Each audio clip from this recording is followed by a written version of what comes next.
Ani maatiin akka lubbuu kootti jaalladhuun qaban ture. Abbaa, haadhaa fi obboleettii taphattu. Hundumti keenya hedduu wal jaallanna. Namni tokko nu keessaa manaa dhibamnaan nutti hin tolu. Keessumaa obboleettiin koo manaa baanaan manni ni qorra. Baay'ee jeeqti. Anaa wajjin immoo wal qabuun wal aarsuun lubbuu isheeti. Haadhi koo yeroo jeeqnu badaan dheekkamtu. Xinnoo ishee abbaa kootu nu dhowwa. Yeroo tokko taliileenis mana dhuftee haadha koo buna danfisuu gargaarti. Taliileen mucaa adadaa kootiiti. Fira ishee malee hin qabnu. Isheenis akkasuma nu malee fira hin qabdu. Abbaan ishee, haati ishee, firoonni ishee hunduu dhumaniiru. Yeroo mana dhuftu baay'ee itti tola. Keessumaa yeroo obboleettii koo wajjin taphannu nu ilaaltee kolfiti. Maatiin koo maatii baay'ee gammadoodha.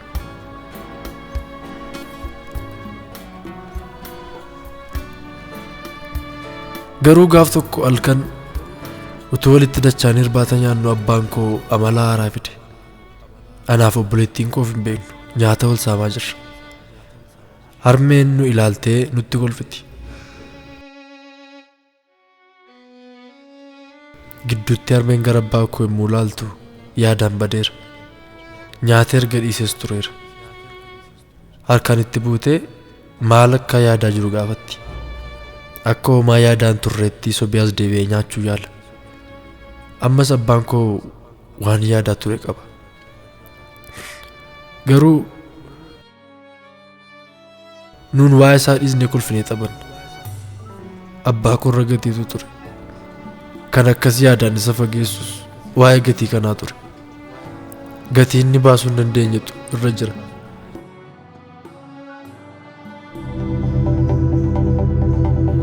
Maarree halkanuma sana namoonni gatii abbaa koo irraa qaban dhufanii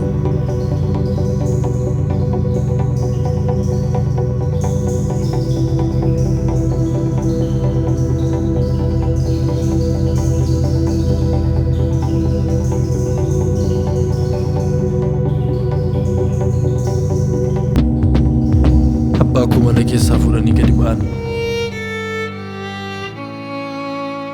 Nuunis namoota sana waan sodaanneef xiqqoo turree gadi baane. Yoggaa baanus abbaa koo ajjeesaniiru. Nuunis gatii kana hin baasnu taanaan carraan abbaa keenya akka nu qaqqabu nutti himanii sodaa nutti naqanii deeman.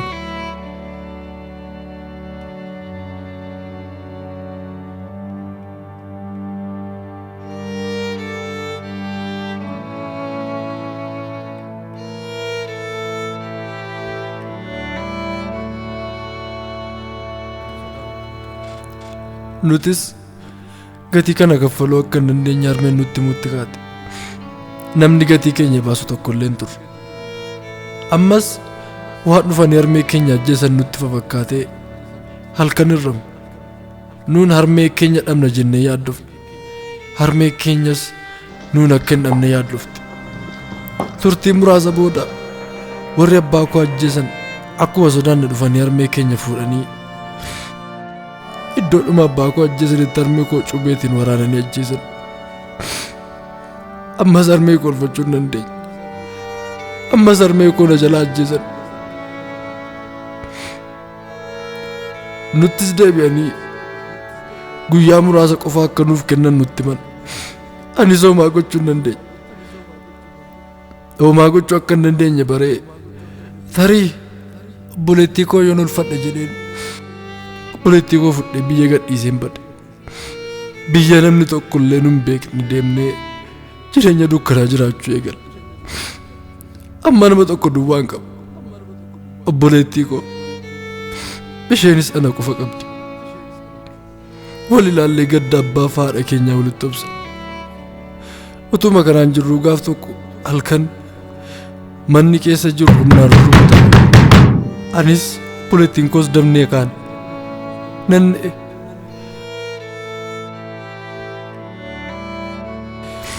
obboleettii koo ija koo duratti ajjeesan anaaf immoo yeroo biraa deebi'anii akka dhufan natti himanii anaaf reeffa obboleettii koo walitti dhiisanii deeman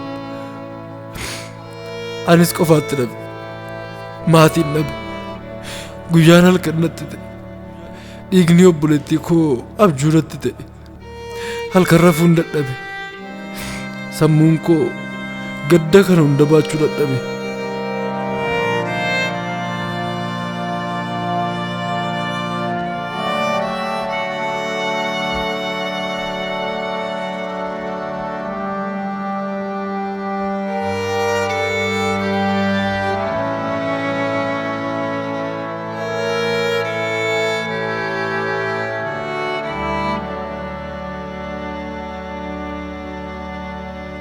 marratti waan an ta'e hin beeku garuu nama keessaa akkan ba'e beeka uffati koo bakki ciisicha koo hundumtuu kosii keessa ta'e naannoo kootti namni siquuf ulfaataa ta'e fooliin koo nama ofitti hin butu namnis na baqate maqaan koos hin jijjiirame raatuun jedhame jireenya isaa mannaa du'a isaa wayyanaan jedhan na gargaaruudha du'a naaf hawwan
gatiin ba'aa daadhoodhaani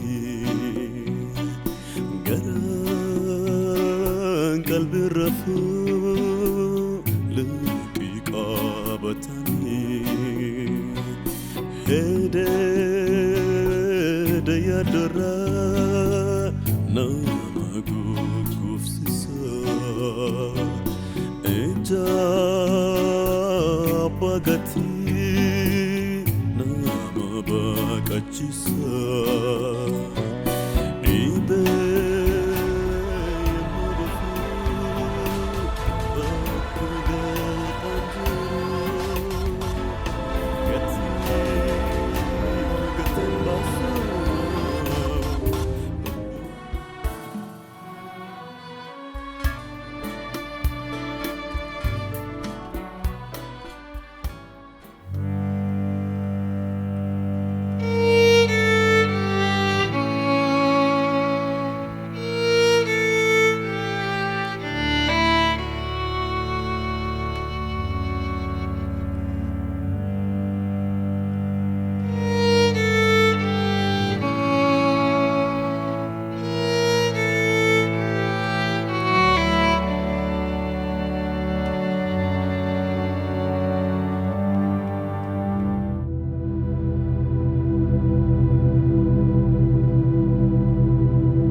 تسقبها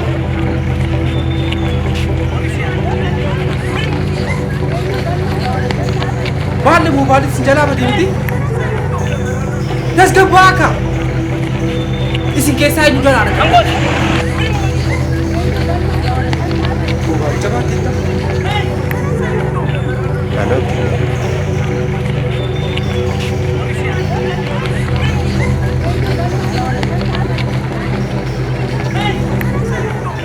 gatii isaan siin kaffale.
Ani gatiin namaaf illaan nama gaafadhee hin beeku.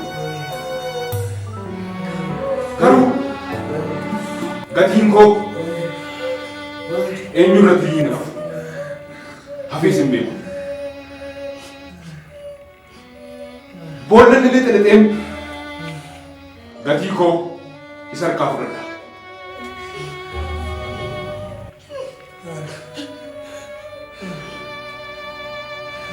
Isin keessaa namni haqasaa jedhise jira.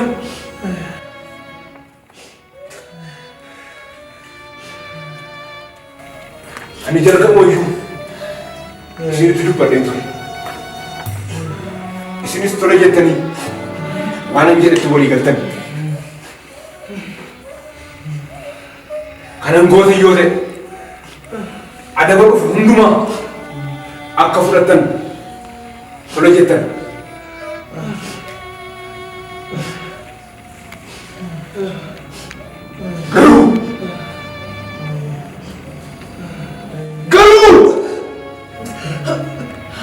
Gatii koo anaaf baasuu hin dandeenye.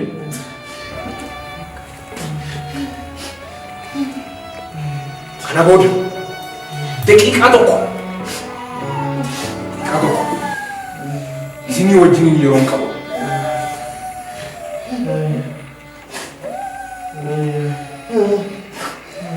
Namni gatii koo hin baalu akkamitti akka harkaa fuudhu isin hundumti keessan iyyuu bareechitanii beektu.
Waan harkaa baasitti fakkaate anaan eenyuyyuu harkaa ba'ee hin beeku.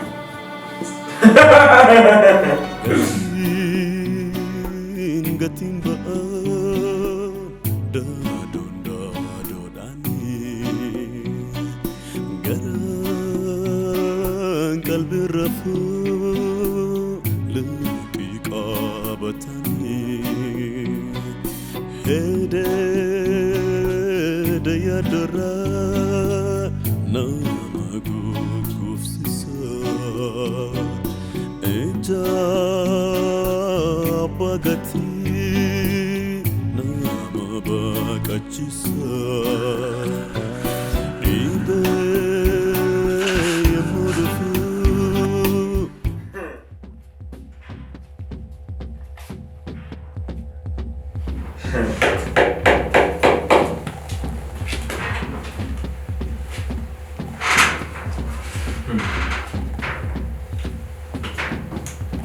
Shekana qofatu noofi kanas amma leentanii boolla ishiin itti galtu ilaaltanii qorattanii bira ga'uu qabdu. Borganama barii baanee gatiisee cidhumaa laachuufi qabna.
Gofta, mana ishee barreera garuu. Garuu maal?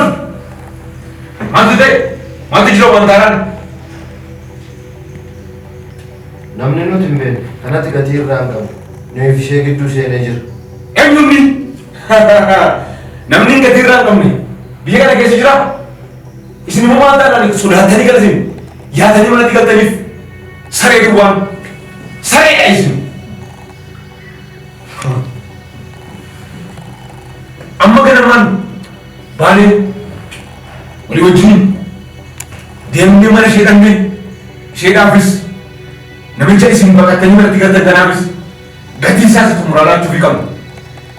Amma jakkoo duraa deema hin dhaabbatinaas.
timba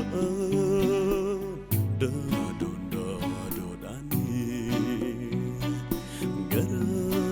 garan qalbi rafu liqa batani hede da yadra namagufsisa eja pagati namabakachisa ibe yamudufu bakile tanjiro gatin baso lubu magurguru endandenya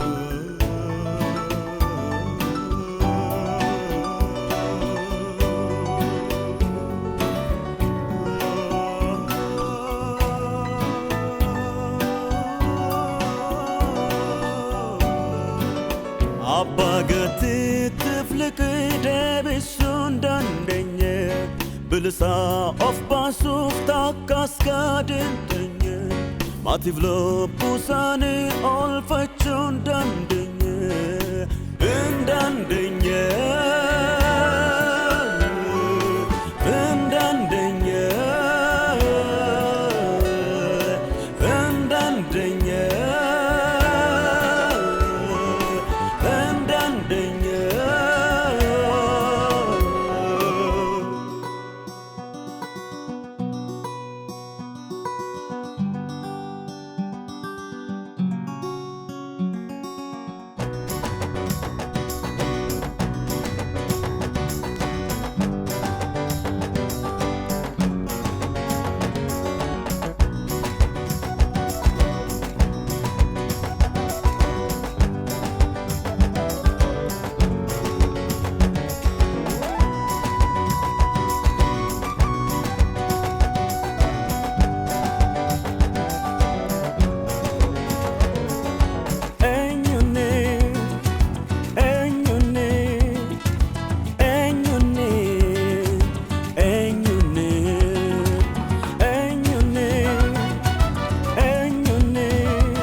Kak. Malah tuh Kak. Malah Shana sih itu. Shana. Bulan. Shana. Situ guna naaf danfisaa.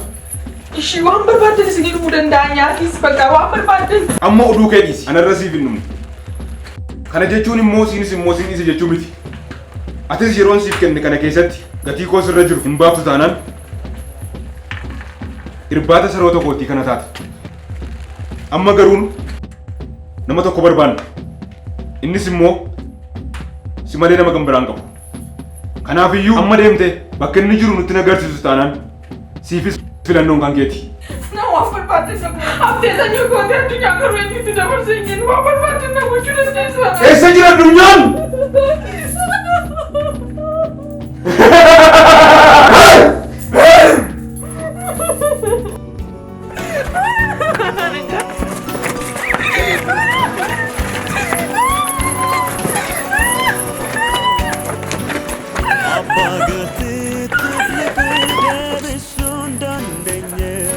Bilisa afbaasuuf takkaskaadhin Maatiflo buusaanii oolfachuun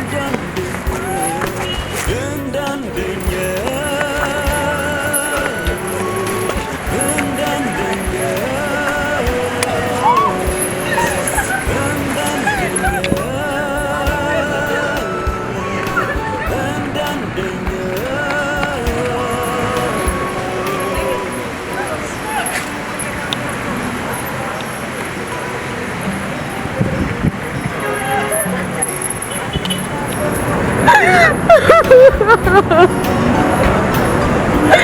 Aduh, bayi si calon si orjun tadi aduh.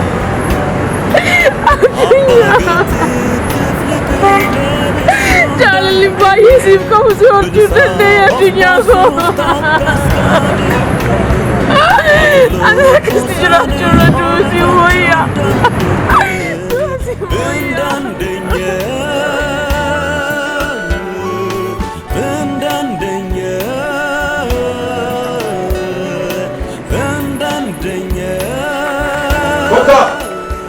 Amma ni juutu turee ba'a. Achiisaa kennaafi.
Gosiku kakafat.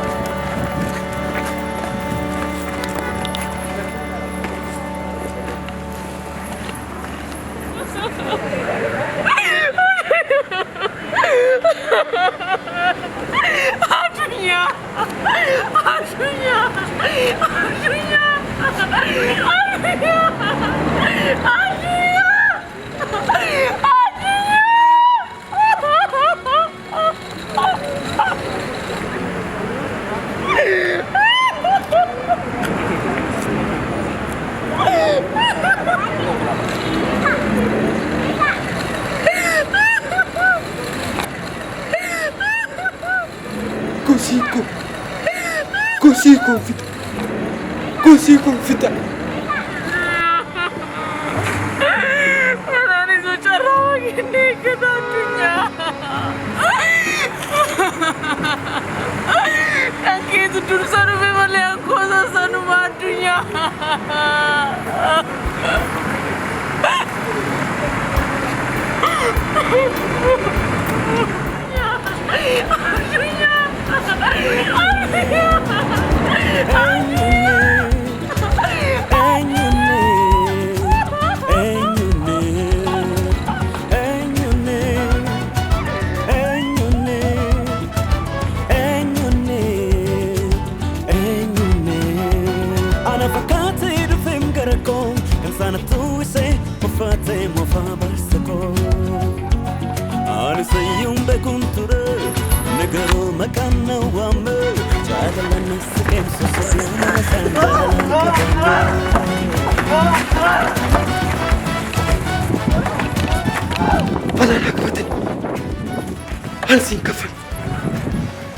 Alsin kafan.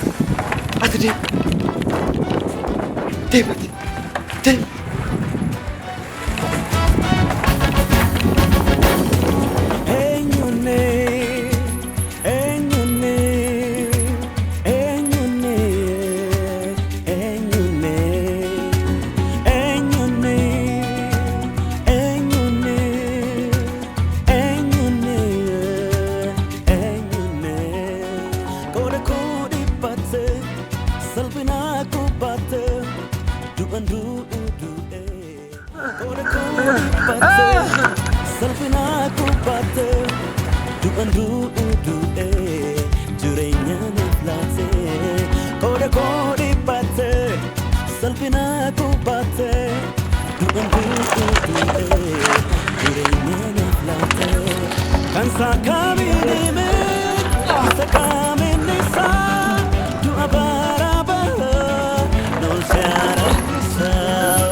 Wabiko Faisako Bakabuako Lubako Wabiko Faisako Bakabuako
gatiin ba'a daadoon daadoodhaanii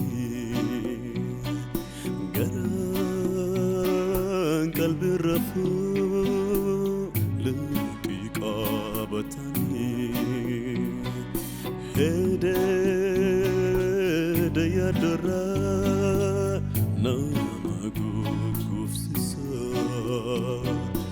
ija bagatii nama baqachisa dhibee yemmuu dhufu bakki lixaan jiru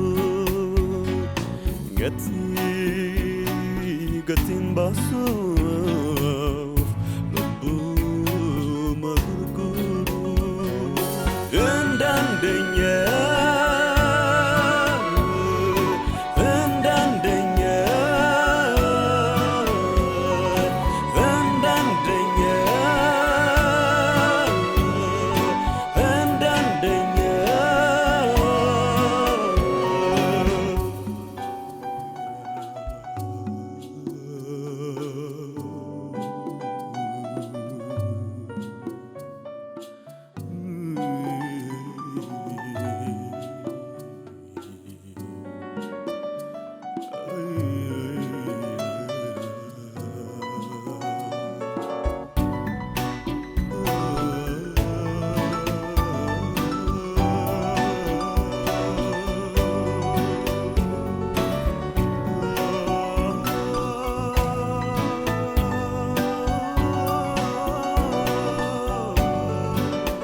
Abagati tifliki deebisuun dandeenye bilisa of baasuuf takkas gadeenye maatiif lubbuu isaanii oolfachuun dandeenye hin dandeenye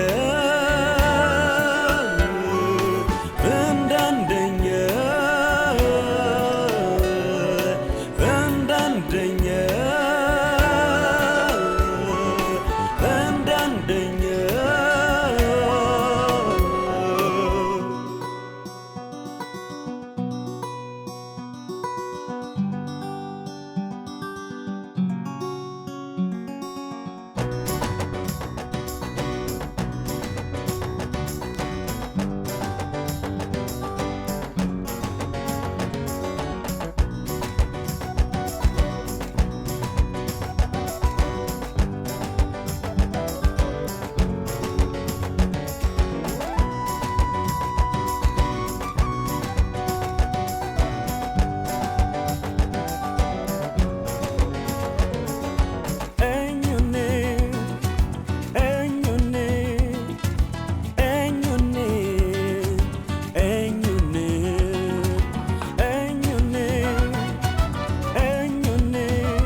Eenyuudhaati?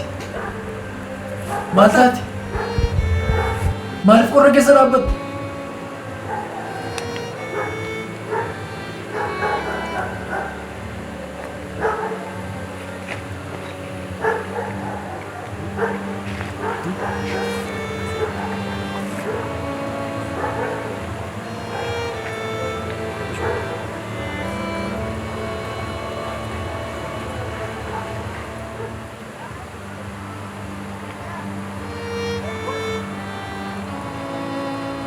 Uffatni kun kan koomti. Eenyutu na tuffise? Maaltu ta'aa jira? Maal gochaa jirtu? Eenyudhaati? Tasgabbaa ati naannan beektu. Dhugum dhiisi. Ati naannan beektu.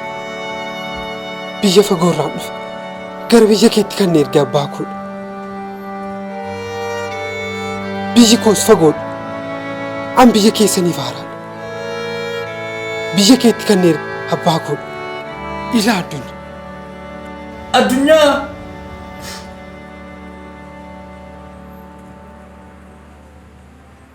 Namni maraatummaa koo malee maqaa gosa sirrii beeku hin jiru.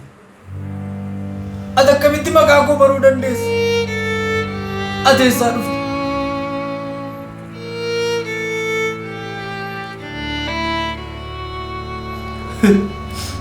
Ati akkamittiin na baruu dandeessa?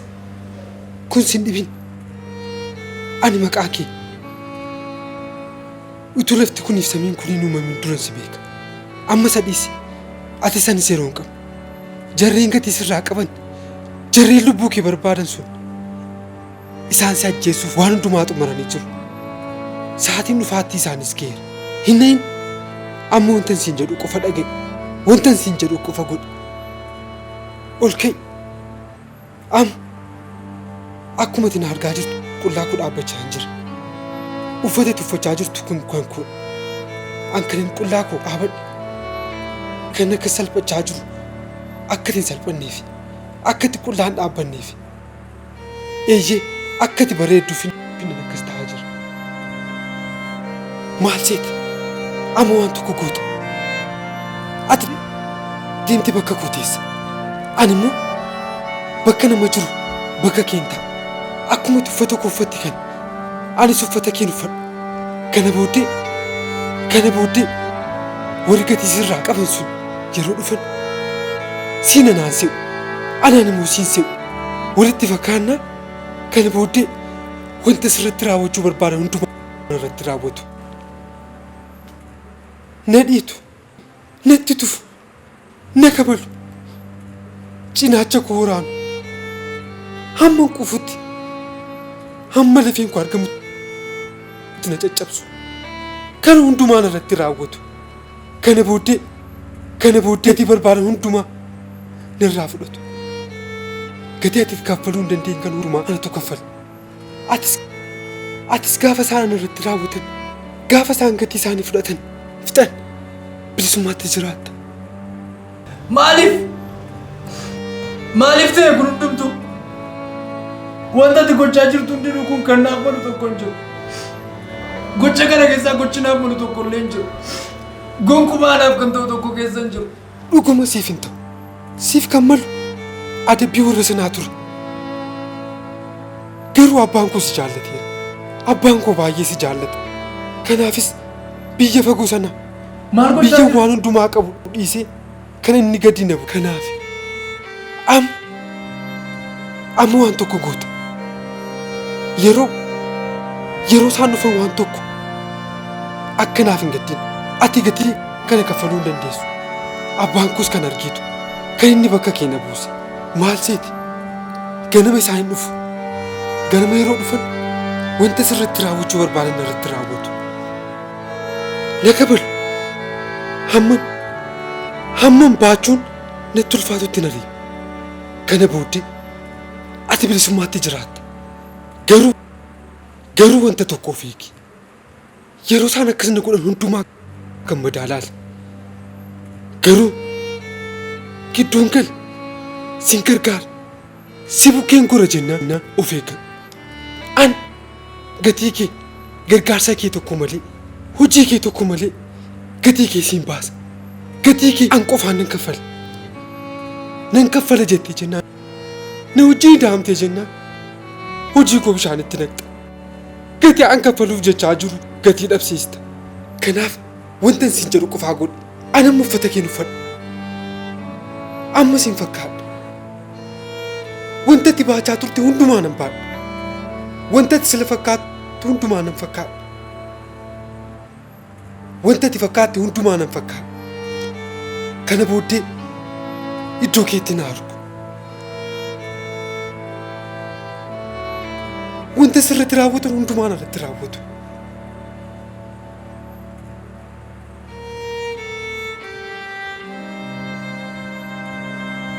Amma kottu iddoon jalqaba ture teessa. Ani immoo siin ta'a. Akkan jalqaba turetti teessa. Anis iddoo keen ta'a. Gatii kee siin baasa. Ila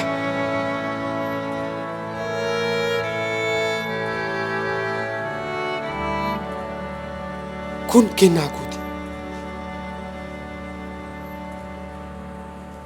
Yeroo hundatti na yaadadhu. Kanan siif adabamus siif gaddeetu hin taane waanan si jaalladhuuf.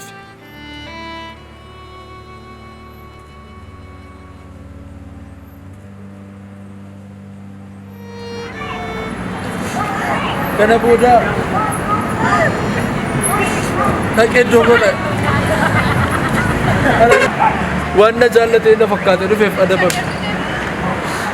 Kun immoo waan akka tasaa ta'e waan na jaallateef na fakkaatee anaaf adabamuudhaaf akka gootoo filatu. Namichaan sila waa'ee isaa isinitti himu. Uffata koo hundumaa natti jijjiira. Uffata sakan isaati immoo naaf kenna. Du'a koo ofitti fudhatu. Jireenya sakan isaatii bilisummaa sakan isaatii anaaf kenna. Gatii koo hundumaa kaffala. Kunoo kennaa kana naaf kenna.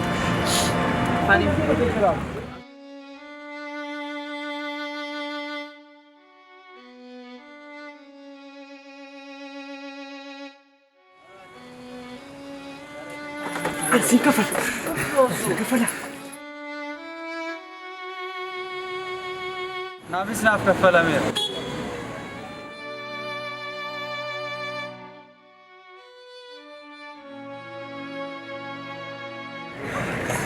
Gatii isaaf meeshaa.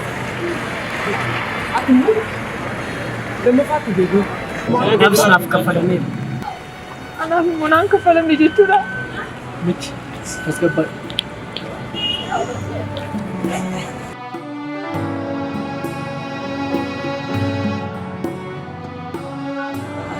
Gatiin keessiif kaffalameera. Anaafis naa kaffalameera.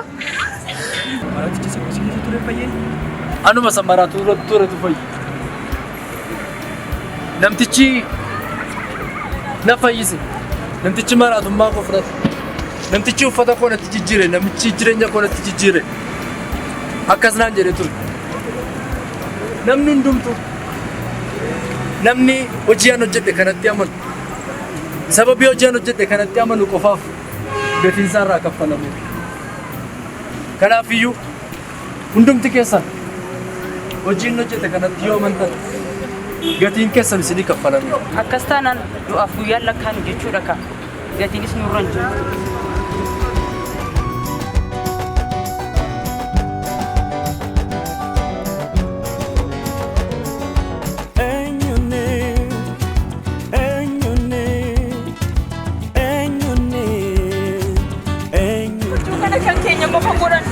Warra guyyaa du'a isaanii eeggatanii akka isaaniif kaffalametti naa kaffalameera.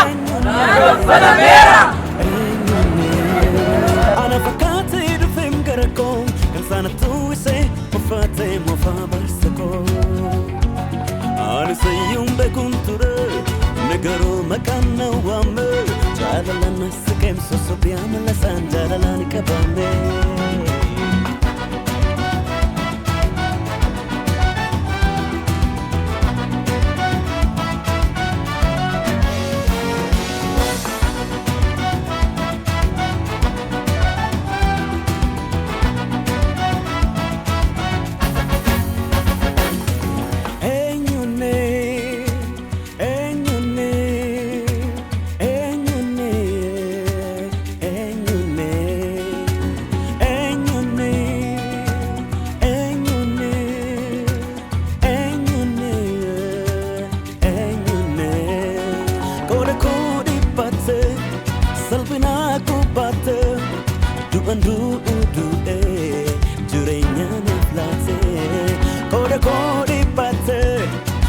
ulfina kubate du'e jirenya naflate kan saka